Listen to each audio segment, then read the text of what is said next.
Look at our girl. I just missed recording that she definitely sitting on eggs. And for the first time, I did see another bird, maybe her mate, um, sitting there. Well, sitting on the branch next to her. So it looks like that there's a pair, which this is amazing.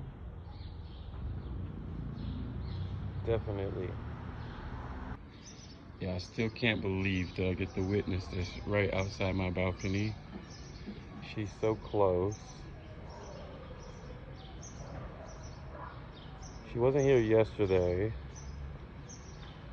but she definitely is today.